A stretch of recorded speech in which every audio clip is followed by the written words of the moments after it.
Hey, what's going on? It's Tyler, and it's January 20th. It's about a little past halfway through the first month of the year, and I felt really compelled to just share my 2019 and kind of the things I have coming up. And I just really hope people are able to take away something from reflecting on their past year and then also setting some intentions for the new year, right? Such an important thing to do. Look back on your goods, your bads. So I'm going to share some of my uglies and pretties. It just felt right this morning, and I hope you're able to take something away from it as well. So starting off with some of the bad things. Like last year, my father passed about a year and a half ago. So it's going to be coming up on the 2 year mark here in the summer. And 2019, I still dealt with a lot of thoughts of that, a lot of reminiscing of the things he taught me, the things he tried to teach me, but I wasn't always listening. The numerous times a day he would call, the things he would share. You realize with time it's all out of love, right? And sometimes you have these regrets of, oh, I could have done this more, I could have been more attentive, I could have gave him more of my love and attention. Whereas sometimes he'd call in the middle of the day on his mail route because he had the time, and I'd be annoyed because I was in the middle of a project or something, and I didn't always cherish those precious moments. So it's still a battle overcoming, like, man, I didn't make the most out of the time we had. It's being so unexpected. I didn't know the situation was going to come, but man, it still definitely haunts you with time.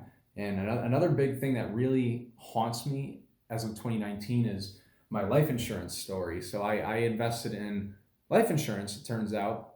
About 4 years ago, I was putting a great deal of monthly income into life insurance because I thought it was a way to build long-term wealth, right? Being self-employed, I don't have a 401k or retirement or anything, so I'm my own source of retirement, right? So investing in this individual that I trusted in, and the situation just turned out not to be what I thought it was. It was life insurance. It was a very slow, steady rate of growth, and it just turns out the more sources I heard from, I learned that at this time in my life, I don't need to be putting all of my retirement savings into life insurance, which is exactly what I was doing. So that really hit me hard. As basically the end of 2019, I was starting over in a way in terms of investments for my future. So it really took me a few solid months to get over the fact that, man, I put so much money into this pool of life insurance and I couldn't get it out. It's either I cashed out or transferred over to another life insurance policy, but I wanted to get out of that and get into a more growth sustainable investment venture for my future.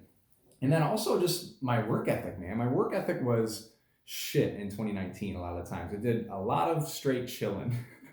We were hanging out doing on, personal vendettas. We had trips and tons of great times. I mean, I got, married and engaged and we bought a new home, but I was just not working at my best in 2019.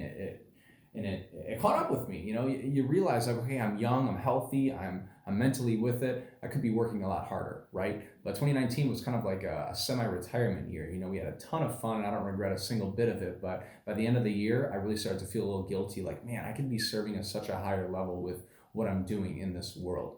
I have the freedom to do however much work I want in whatever increments. And this year, I chose to kind of sit back and not work too hard. And I'm glad to be in a different spot now. I'm a little more hungry now. I want to have a little more better balance of play and work, because it feels right to be making improvements in both areas of life, right? But on to the good stuff. It's good to do this. I love reflecting. This morning at the gym, I had my headphones in, but I didn't have any music on. I just literally was going through my 2019 and the goods and bads, and it's a great reflection. It's great to do, and then great to snowball into those new intentions for the new year, right? My personal focus was phenomenal. I mean, coming off of having so much fun in 2019, I really focused a lot on my personal life. I was trying to cut back on the time I spent on my phone, not responding to everything immediately and being on top of everything at every moment. I mean, that takes away from your relationships and the things that we have to enjoy in our personal life, right? Being so involved on the business side and consumed by our phones or internet, social media, getting caught, our attention taken by ads. I mean, I am a sucker for just being sold. I love consuming content. So I really had to take a step back and realize, I want to focus on more of me and the people that are close in my life, right? And I feel like I did a really good job of that. I'm excited to keep that going. Investment wise, so after getting out of that sucky life insurance ordeal, I started investing in the stock market. So I took the amount of money I was putting into life insurance and I'm transferring it over to stock market, and I'm just so much more happy with that decision because there's a lot more play with that, right? You can go into more low risk funding. You can go into more high risk situations. So it's nice to be able to play with the different situations and have full control over your money and your asset pool. So I'm very excited about that. It's kind of a fresh start. I'm over it now, but I'm excited to be into a new venture that I believe in, that I understand more. I think that was the biggest thing, is I just put too much trust in an individual who jumped me into life insurance, and it was no one's fault but my own. I didn't educate myself enough on, do I need to be getting in life insurance right now, stocks, what type of investments do I need to be doing for my future? But I have a better understanding and handle on that now, so I feel good about where I'm at with that. And man, personal side, like, dude, I got engaged. I bought a new home with my wife, and I got married all in 2019, and at Disney World of all places. We love Disney World, can't get enough. And we really had a dream come true. So that's one huge takeaway that I got out of 2019, is this process of getting engaged, buying our first home, and getting married. And it's a one-time ordeal, and I really think we ate that up as much as we could, and that was a great time of the year, and I'll never forget those experiences. I picked up reading too. I started reading more books. I've got a whole arsenal of books over here in my office, and I've always heard great things about them time and time again, but I finally actually started physically reading, not just audiobooks or listening to podcasts, but the physical act of turning those pages has really done a lot for me. I feel like I've retained a lot more of the old school style of reading, and that's really neat. And then all my personal development events I attend, it was really neat attending events that I really immersed myself in. I've attended a few events in the first few years of my business, but I feel it was for like the stigma, or that's just the thing you do. I always got some great networking opportunities and such, but now, last year, I really feel like I was there for myself. I understood that there was a big takeaway that I could get out of every single event. Not everything touched me in the greatest way, but there was at least bits and pieces of each event that I was really able to take home with the situation that I was currently in, right?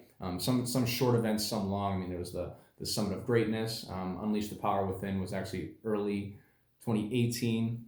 Went to the Arnold Classic, the sports festival. So fitness related, business related, self-improvement related. The end of last year, just a couple months ago, I went to Date with Destiny, Tony Robbins, 6-day event, 100 hours in total. It was nuts, but got a lot out of just the personal development side of things. And I'm always trying to expand my growth, right? Expand my mind and grow, especially being an entrepreneur, being home all day. Sometimes you get caught up in your own rut, and you continue to not learn from others. So I've got to continue to push that boundary and work with coaches and people that are above where I am, so I can become a better person myself. But enough about me. I hope this was able to just touch you in some way. Like, look back on your year. Like, this is 2020, whatever year it is, it's 2020 right now, but look back on your previous year. What am I proud of and what can I improve on? And write those things down. I have a 3-month goal. I've got a few goals I'm looking to reach by March that are tangible, and then I've got a half a year goal, and then I've got a full year goal that I'm looking to accomplish, and I've got them in my planner. I actually write them down in my book in my goals category in the front here, and it's just good to look at those every so often. Every day I have a daily intention. I'm just trying to set these small tangible goals that build up to those long-term ones, that half a year goal, that full year goal, but also trying to reach those short ones. But those short ones, compound on each other, just like the investment stuff. And they build up to achieving those long-term goals. And it really is the process that's the enjoyable part, right? Last year I had a lot of personal fun, but it caught up with me that I wasn't growing on the business side. I didn't have that happy medium going. So I feel like I'm in a really good place. I'm excited to transition into 2020 and make some amazing improvements as a 26-year-old man with a business and a wife and a lovely friendship circle and family. So I hope you've got some good plans for yourself too. And let me know what your goals are down in the comments. I look forward to hearing from you. So thanks for watching.